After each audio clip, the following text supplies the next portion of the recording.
యెషయా గ్రంథం 55వ అధ్యాయం 6వ వచనం. యెహోవా మీకు దొరుకు కాలమందు ఆయనను వెదుకుడి, ఆయన సమీపముగా ఉండగా ఆయన వేడుకొనుడి. భక్తిహీనులు తమ మార్గములు విడవలను, దుష్టులు తమ తలంపులు మానవలను.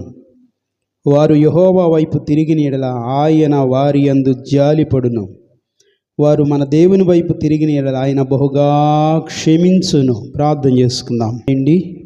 మా యొద్దకు వస్తున్న తండ్రి, నీ పరిశుద్ధ సన్నిధి మాకు తోడుగా ఉంచి దేవా మమ్మల్ని మీరు బలపరచండి. ఆత్మస్వరూపి మీరు అద్భుతాలు చేయగలిగిన వారై ఉన్నారు. మీరే మాట్లాడి మహిమ పొందమని మాట్లాడనయున్న యేసు నామములో ప్రార్థిస్తున్నాము తండ్రి, ఆమేన్. మరి ఒకసారి మీ అందరికీ వందనాలు, దేవునికి స్తోత్రాలు. యెహోవా మీకు దొరుకు కాలమందు మీరు వెదకండి, ఆయన సమీపముగా ఉండగా ఆయన వేడుకొనుడి అని మనం చదువుతున్నాం. యెహోవా మీకు దొరుకు కాలము. ఇంతకీ దేవుడు దొరికేది ఎప్పుడు? దేవుడు దొరకనది ఎప్పుడు? ఈ విషయాలు మీరు చాలా జాగ్రత్తగా మీరు గమనించాలి. చాలాసార్లు మనిషి జీవితంలో దేవుడు ఎప్పుడు పిలిస్తే అప్పుడు పలుకుతాడు. కాబట్టి మనం ఏం తొందరపడి మనం దేవుని దగ్గరికి ఏం వెళ్ళవలసిన పని లేదో. మనకి ఇంకా చాలా కాలం ఉంది, ఇంకా నాకు చాలా సమయం ఉంది, ఇంకా నాకు చాలా రోజులు ఉన్నాయి, నేను అప్పుడే తొందరపడవలసిన పని నాకు లేదు అని ప్రజలు దేవుడు దేవుడు దేవుడు భక్తి ప్రార్థన అంటుంటే వాడికి ఏమైనా పిచ్చి పట్టిందారా? ఆ వెళ్ళే పిచ్చి మందకి ఏమైనా పిచ్చి పట్టిందా? ఎందుకు వారు ఇలాగా పొద్దాక ప్రార్థన టైం వేస్ట్ చేసుకుంటారు అని చాలామంది వారు వింత ప్రవర్తన చూస్తూ ఉంటే వాళ్ళకేదో ఇంకా 20 ఏళ్ళు 30 ఏళ్ళు 40 ఏళ్ళు 50 ఏళ్ళు 60 ఏళ్ళు ఉన్నట్టు ఇష్టానుసారమైనటువంటి ప్రవర్తన చేత వారి కాలాన్ని వృధా చేసుకుంటున్నారు. మొట్టమొదటగా మనుషుడికి దేవుడిచ్చిన కాలం మనం గుర్తుపెట్టుకోవాలి. యెహోవా దొరికే కాలం ఏంటో నేను చెప్తాను. మనుషుని యొక్క కాలం ఏంటో మనం గుర్తుపెట్టుకోవాలి. మన మనుషులం, మన కాలం ఎంత లెక్క వేసుకోవాలి.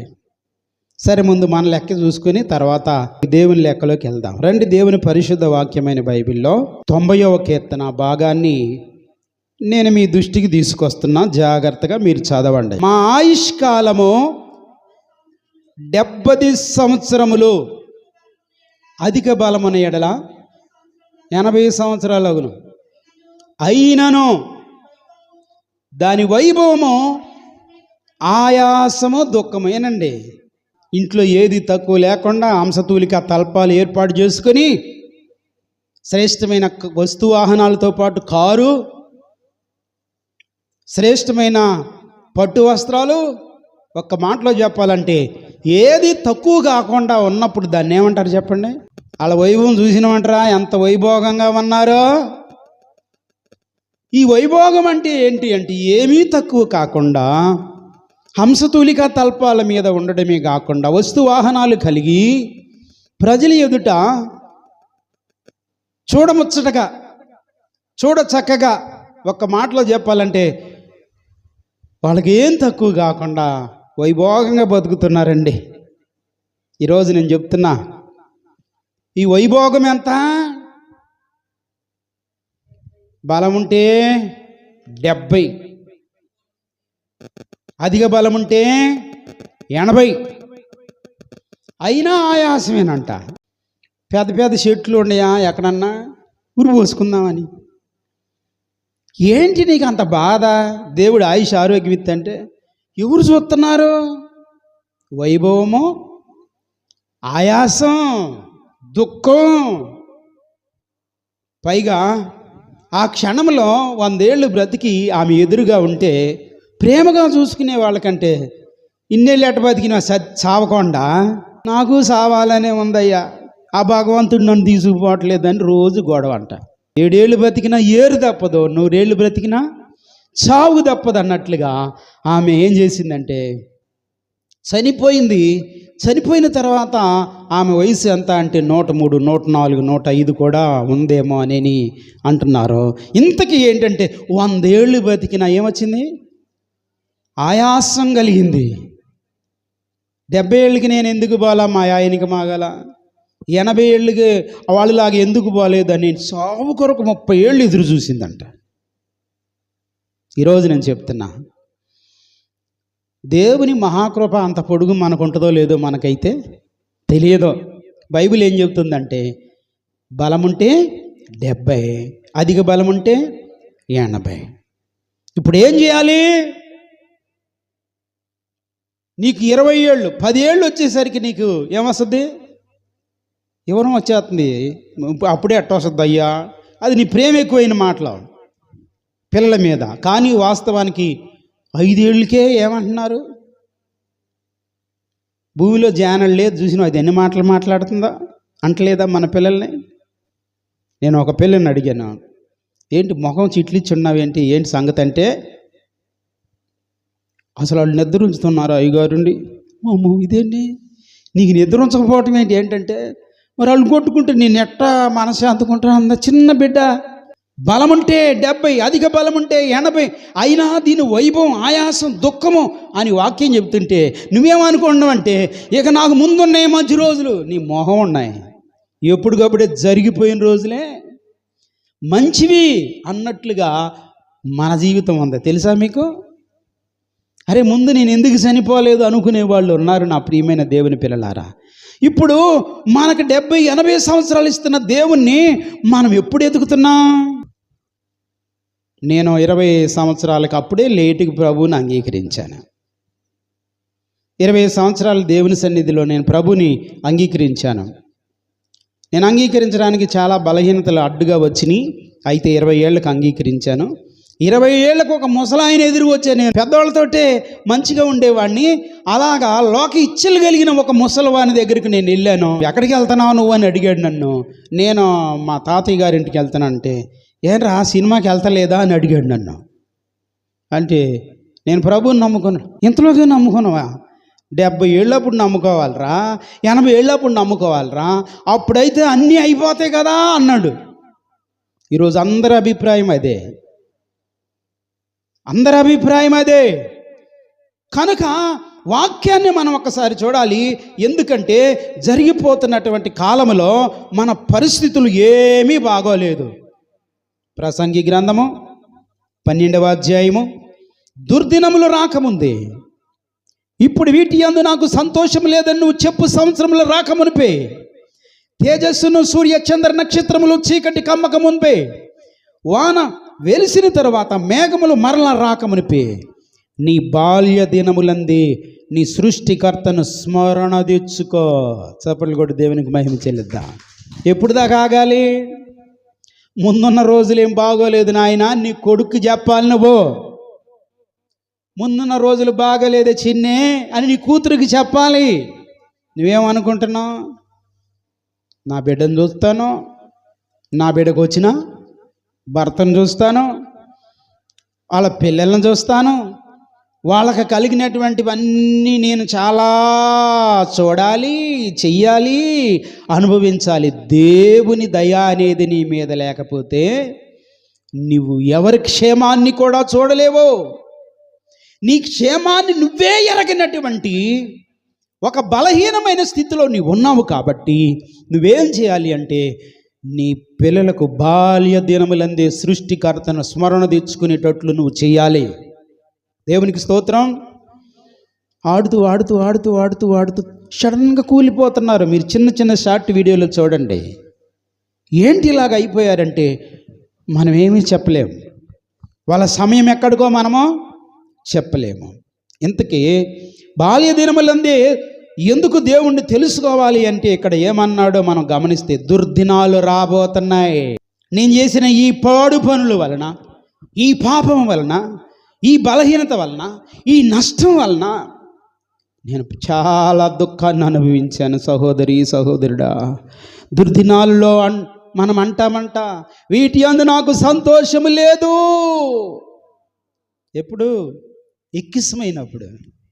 మీరు చూడండి, తేనెను కూడా ప్రారంభం ఎంత?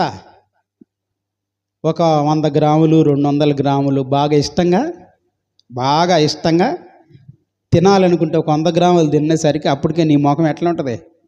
ఇక చాలులే అన్నట్టు ఉంటుంది. 100 గ్రాములు తినటం కష్టమే. ఆ తేనె ప్రారంభంలో నువ్వు చక్కగా తింటావు, కానీ ఆ తర్వాత నీకేమైద్దంటే ఎక్కిసమైపోద్ది. దుర్దినాలు రాబోతున్నాయి, వీటి యందు నాకు సంతోషం లేదనే చెప్పే ఒక ప్రత్యేకమైన దినం నీకుంది. ఇప్పుడు నువ్వేం చేయాలంటే, సంతోషం లేదని చెప్పు సంవత్సరం రాకమునిపే తేజస్సునకు సూర్య చంద్ర నక్షత్రములకు చీకట కమ్మబోతుందంట. మత్తయి సువార్త 24వ అధ్యాయము 29వ వచనం. ఆ దినముల శ్రమ ముగిసిన వెంటనే చీకటి ఏం కమ్ముతుందంట? సూర్యుడిని కమ్ముతుంది. చంద్రుడు కాంతినివ్వడు.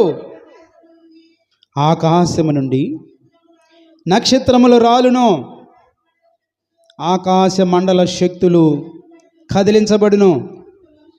అప్పుడు మనిషి కుమారుడు ప్రభావంతో మహామహిమతో మేఘారుడై వచ్చుడు చూసి భూమి అంతటి సకల గోత్రముల వారు రొమ్ము కొట్టుకొందురు. చాలు, ఆ మయమైద్దంట. యేసయ్య రాబోతున్నాడు. ఈ ఎక్కిసమైనవన్నీ ఎదురు పెట్టుకొని,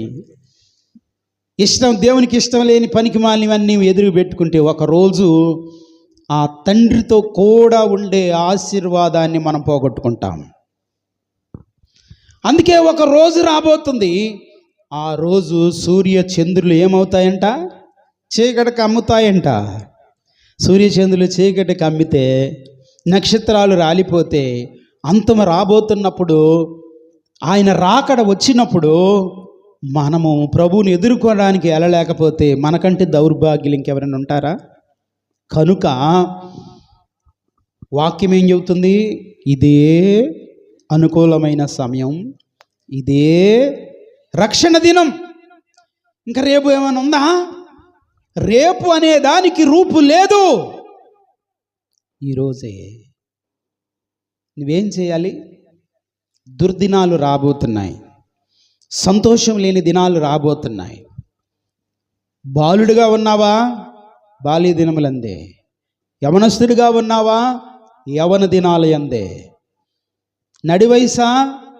లోకాశలు విడిచి దేవుని మహిమ కొరకు, అనేకులకు మాదిరిగా ఉండడం కొరకు. వృద్ధుడివా? పిల్ల చేష్టల మాని నువ్వు ఒక పెద్దవాడు అనే సంగతి గ్రహింపు కలిగి నువ్వు కట్టుకోవడానికి దేవునిలో బలపరచబడుదుమగాక. దేవునికి స్తోత్రం. అందుకే నీవు నీ సమయములో నువ్వు చక్కబెట్టుకొని ప్రభు యొద్దకు వచ్చినప్పుడు, ఇప్పుడు ప్రభు ఏం చెబుతున్నాడంటే, నేను దొరికే ఒక కాలం ఉంది. ఏం కాలం? బాల్యకాలంలో దొరుకుతాను, యవన కాలంలో దొరుకుతాను, నడి వయసులో దొరుకుతాను, వృద్ధాప్యం వరకు దొరుకుతాను. కానీ నీ సమయం ఎంతో నువ్వు గ్రహించి, నీకు దేవుడు ఎప్పుడు దొరికితే అప్పుడు. బాల్యంలో దొరికాడా? పట్టుకో. యవనంలో దొరికాడా? పట్టుకో. నడి వయసులో దొరికాడా? పట్టుకో. వృద్ధాప్యంలో పట్టుకో. ఇది కృపాకాలం. దేవునికి స్తోత్రం కలుగునుగాక. కోడెల వలన గొర్రెల వలన రక్తంలో విమోచన లేదని తన కుమారుడైన క్రీస్తును ఒకే ఒక యజ్ఞ బలి పశువుగా ఇచ్చి సర్వలోకాన్ని రక్షించాడు. చప్పట్లు కొట్టి దేవునికి మహిమ చెల్లిద్దాం. దేవునికి మహిమ కలుగునుగాక. అయితే ఇప్పుడు ఆయన కృప వలన మనం ఏం పొందాము? రక్షణ పొందాం. యేసుప్రభు దేవుడని నమ్మి హృదయంలో విశ్వాసం ఉంచి పాపాలు ఒప్పుకొని మారు మనసు నిమిత్తం బాప్తిసం తీసుకొని ఆయన కృపలోకి వచ్చాం. ఇప్పుడు ఆయన కృపలో ఉన్న మనము ఈ కృపాకాలము ఎత్తివేయబడక మునిపే రక్షించబడి శరీర తత్వాన్ని విడిచిపెట్టలేని వాళ్ళు ఏం చేయాలంటే, వారు అవిధేయతలు ఒప్పుకొని దేవుని దగ్గర పశ్చాత్తాపడి, దేహంలో ఉన్నంత వరకే నాకు క్షమాపణ ఉంది. ఒకసారి ఆత్మ శరీరాన్ని విడిచిపెడితే లేదు. కాబట్టి రక్షించబడిన వారు యేసయ్య ఉచితంగా అనుగ్రహించిన ఆ రక్షణను బట్టి నీతివంతులమయ్యాము కాబట్టి, ఆయన విశ్వాసము వలన, ఆయన మనకిచ్చిన రక్షణ వలన నీతివంతులయ్యాము కాబట్టి, ఒళ్ళు దగ్గర పెట్టుకుని ప్రతి నిత్యము ప్రభువుతో కూడా కలిసి నడుస్తూ, వాక్యం చదువుతూ, ప్రార్థన చేస్తూ, దేవుని సంఘములో సహవాసము కలిగి, దేవుని మహిమ కొరకు సంఘ నియమాల్లో నిలబడి దేవునిని మనము మహిమపరచాలి మన సాక్ష్యము ద్వారా. దేవునికి మహిమ కలుగును గాక. లోకములో ఉన్నవారు, ఇంకా నాకు సమయం ఉంది, ఇంకా నాకు వయసు ఉంది. నీకు వయసు ఉంటే ఉండొచ్చు, ఒకవేళ లోకానికి ఇంకా సమయం ఉంటే ఉండొచ్చు. కానీ దుష్టుడు ఎవరిని మిరింగుదునా అని తిరుగుతున్నాడు. తిరిగేటప్పుడు నువ్వు ఏ చిన్న అవిధేయతలో పడి వెంటనే వాడి నోట్లో పడిపోతావో, నువ్వు ఏ చిన్న బలహీనతల్లో ఉండి దుష్టుడికి దొరికిపోయి అవుట్ అయిపోతావో అని దేవునికి బాధ పట్టుకుంది. అందుకే యెషయా కాలంలో ఉన్న ప్రజలందరూ ఏమనుకున్నారంట? నాకు దేవుడు దొరుకుతాడులే, నాకు దేవుడు దొరుకుతాడులే అని నిర్లక్ష్యం చేశారంట. కానీ ఆయా రాజుల కాలంలో యుద్ధం వచ్చినప్పుడు, ఆయా రాజుల కాలంలో వారికి శ్రమ సంభవించినప్పుడు గొగ్గోలు పెట్టి ఏడ్చి వారు మారు మనసు పొందని అవకాశం లేకుండా చనిపోయి నరకానికి వెళ్ళిపోయారంట. అయితే ఒక చిన్న మాట చెప్తున్నాను. ఆ సమయంలో యెషయా రాస్తూ ఉన్నాడు, ఏమని? యెహోవా మీకు దొరుకు కాలమందే ఆయన వెదకండి అన్నాడు. ఇంతకు యెహోవా దొరుకు కాలం ఏంటి? నీ పోకడా జరగకముందే, ఆయన రాకడా రాకమునిపే. ఈ మాటలు జాగ్రత్తగా మీ హృదయంలో పట్టుకోండి. నీవు ఎప్పుడు వెళ్ళిపోతావో తెలియదు. నిన్ను నీవు నమ్మలేనట్టు దేహములో నీకు నీవు ప్రమాదం పొంచి ఉన్న స్థలములో నీవు ఉన్నావు. నువ్వు బాలుడవా, నువ్వు యవనస్తుడివా, నీవు నడివయసా, నీది వృద్ధాప్యమా, నీ సమయం ఎప్పుడో తెలియదు. తెలియని సమయానికి నాకు ఒక సమయం ఉందని దేవుడిచ్చినటువంటి కృపను దేవుని సన్నిధిలోనికి రావడానికి, దేవుని వాక్యం చదవడానికి, దేవుని సన్నిధిలో ప్రార్థించడానికి మనసు లేకుండా చేసుకొని సాతాను చేతిలో బందీవైపోతావని దేవుని భయం. అందుకే ఆనాటి భక్తులైనటువంటి వారు, ఆనాడు దేవుణ్ణి ఎరిగిన ప్రజలు కూడా అనుకున్నారంట, మాకు సమయం ఉంది, మాకు సమయం ఉంది. అందుకే యెషయా అంటున్నాడు, యెహోవా మీకు దొరుకు కాలమంది, మీరు ఎదకండి, ఆయన సమీపం ఉండగానే ఆయన వేడుకోనండి. భక్తిహీనులు తమ మార్గం విడవాలి. భక్తిహీనులు అంటే ఎవరంటే, దేవుడు తెలుసా, వాక్యం తెలుసా, ప్రార్థన తెలుసా, కానీ మనలో ఒక దుష్టుడు ఉన్నాడు, శరీరాన్ని అడ్డం పెట్టుకుంటాడు. అడ్డంగా నీ ప్రాణం బాగలేదని సంగతి నీకు తెలుసుగా, నువ్వు మందిరానికి వెళ్ళడానికి టైం కూడా లేదని సంగతి నీకు తెలుసుగా, నువ్వు నాటేసి అలసిపోయినావుగా, నువ్వు ఆ పని చేసి నువ్వు ఇబ్బంది పడిపోతున్నావుగా, నీ కాలు ఎంత నొప్పి నీకు తెలుసుగా, నీ ఇంట్లో నీ భర్త నిన్ను మందిరానికి తినకి వెళ్ళనివ్వడగా. 100 మాటలు ఎవరికి చెప్పాడు? రక్షించబడి నీకు చెప్పాడు. 100 బలహీనతలు రక్షించబడి నాకు చెప్పాడు. ఇప్పుడు వాడు ఏం చేస్తున్నాడంటే మన బలహీనతని అడ్డంగా వాడుకుంటున్నాడు. కోపమా, ద్వేషమా, అసూయ, కుళ్ళ, కుట్ర, కుతంత్రమా, లేక నీ బలహీనత, లేక నీకు ఏదో ఈ బలహీనతలన్నిటినీ అడ్డం పెట్టుకొని వాడుకోవడానికి వాడు గర్జించు సింహం వలె నిన్ను పరీక్ష చేస్తున్నాడు. ఎందుకని? నేను తొందరగా లోకం నుంచి తీసుకెళ్ళాలని. ఇప్పుడు నువ్వేమనుకుంటున్నావు? నేను తొందరగా క్రీస్తులోకి వెళ్ళాలని నువ్వు అనుకుంటే, రక్షణలోనికి అడుగు పెట్టాక ఆడు తొందరగా తీసుకెళ్ళినా నువ్వు పెద్ద ఇబ్బంది పడాల్సిన పని. ఆడు చూస్తున్నారు ఏంటండి, అయ్యగారుండి కొన్నాళ్ళు ఉండేవాడిని అంటారు చూస్తున్నారు మీరు. వాడు తొందరగా తీసుకెళ్ళాలని వాడు అనుకుంటే, నువ్వు తొందరగా క్రీస్తులోకి వచ్చావంటే, ఏనుగు సచ్చినా వెయ్యే, బ్రతికినా వెయ్యి అన్న సందంగా మన జీవితం ఆశీర్వాదకరంగా బ్రతికి ఉంటే ప్రభువులో ఉంటాం. గట్టికి చేతులు దేవునికి స్తోత్రం చెప్తాం. దేవునికి స్తోత్రం. లోకం విడిస్తే ప్రభువుతో పరలోకంలో ఉంటాం. ఇంకంతకంటే ఏమన్నా కావాలా? భూషణం అన్న ఒకసారి అన్యమాలింటికి వచ్చి అన్నారు, ఎందుకురా దేవుడిని నమ్మకుండా తిరుగుతారు, చెట్ల మీద ఏలాడతారు రా. ఎట్టే మాట్లాడుతున్నాడు ఆయన. నేను ఎంత ఆలోచన చేశానంటే, ఎరా చెట్ల మీద తిరగాలనుకుంటున్నారా ఏంటి, రా గుడికి. చెట్ల మీద తిరగటం ఏంటన్నంటే, మరి సచ్చినాక వీళ్ళందరూ చెట్లు ఏమంటే తిరగటమే కదా తమ్ముడా అన్నాడు ఆయన. ఎందుకు ఈ విషయం చెప్తున్నానంటే, వద్దు వద్దు, ప్రభువుతో కూడా మన ముందుముగాక, ప్రభువుతో కూడా బ్రతుకుంటే మన ముందుముగాక, ఈ లోకం విడిస్తే ప్రభుతో కూడా మన ముందుముగాక. ఈ మంచి జీవితం కోసమే ఈ పోరాటం, ఈ ఆరాటం, ఈ దేవుని కొరకై ఇన్ని ఇబ్బందులు పడ్డా కానీ విడిచిపెట్టలేనటువంటి ఈ ఆరాటం అంతా కూడా ప్రభువు కోసమే. దేవునికి స్తోత్రం. చూడండి, అపోస్తలుడైన పౌలు గారి మాటలు భలే ఇష్టం నాకు. ఎందుకని? ఆ సమర్పణ కలిగిన దేవుని సేవకుడు. రోమాపత్రిక 14వ అధ్యాయము 7వ వచనం నుంచి చదువుదాం. మనలో ఎవడు తన కోసమే బ్రతకడు, ఎవడో తన కోసమే చనిపోడు. ఎవరి గురించి చెప్తున్నాడు? ప్రభువుని నమ్ముకున్న వారి గురించి చెప్తున్నాడు.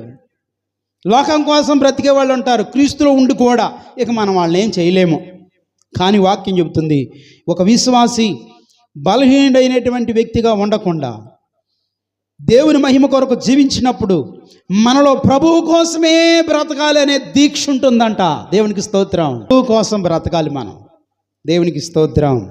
ఇక చదవండి 8వ వచనం. మనము బ్రతికినను ప్రభువు కోసమే బ్రతుకుచున్నాము, చనిపోయినను ప్రభువు కోసమే చనిపోచున్నాము. కాబట్టి మనము బ్రతికినను చనిపోయినను ప్రభువు వారమై ఉన్నాము. నేను దేవుని కోసమే అన్నవాళ్ళు చేయొద్దండి. మీరు దేవుని కోసమే స్థిరపడుదురుగాక. దేవునికి స్తోత్రం, దేవునికి స్తోత్రం. కాబట్టి మనం బ్రతికినను ప్రభు కోసమే, చనిపోయినను ప్రభు కోసమే. మనము బ్రతికినంత కాలము, ఒకవేళ ఈ లోకం విడిచిన తర్వాత కూడా ప్రభు మనలను చూసి బలా నమ్మకమైన మంచి దాసుడా, బలా నమ్మకమైన మంచి దాసురాలా అని పిలవగలిగిన స్థితి మనకు కలుగునుగాక. దేవునికి స్తోత్రం. అందుకే భక్తిహీనులు ఏం చేయాలంట? ఇప్పుడు దాకా ప్రార్థన అంటే నాకు నడువుని పన్నయ్య గారుండి కుర్చీ మీద కూర్చొని నన్ను చెయ్యి, నడుచుకొని, లేకపోతే కొంచెంసేపు నిలబడి, కొంచెంసేపు కూర్చో, ఎట్టోకట్ట ముందు నువ్వేం చేయాలి చెప్పండి? నాకు సూప్ అంటలేదు అన్నయ్య గారండి, కళ్ళజోడు కూడా ఇమ్మన్నట్టు ఉంది, నువ్వే తెచ్చుకో, కళ్ళజోడి పెట్టుకొని. అయినా నిన్న నేను వాట్సాప్లో చూసి కంగు తిన్నా, కళ్ళు పోయినాయి అంటే ఆయా రకాలైనట్టు. కానీ బైబిల్ చదవాలని ఆశ ఉందట. నాలుగుతో ఎట్లా బైబిల్ చదవాలో నేర్చుకొని నాలుగుతో బైబిల్ 30 సార్లు చదివాడంట. ఈరోజు నేను మీకు గుర్తు చేస్తున్నా, కళ్ళు లేనోడికే బైబిల్ చదవాలని అంత ఆసక్తి ఉంటే మరి మన సంగతి ఏంటి? ప్రభు కోసం బ్రతికేవారు ప్రభువును సంతోషపెట్టేటట్టు బ్రతకండి. అందుకే పౌలు గారు అన్నారు, పెళ్ళైన వాళ్ళు పెళ్ళు కానట్టు. అంటే ఎక్కువ దేవుని మెప్పు పొందడం కోసం ప్రయాస.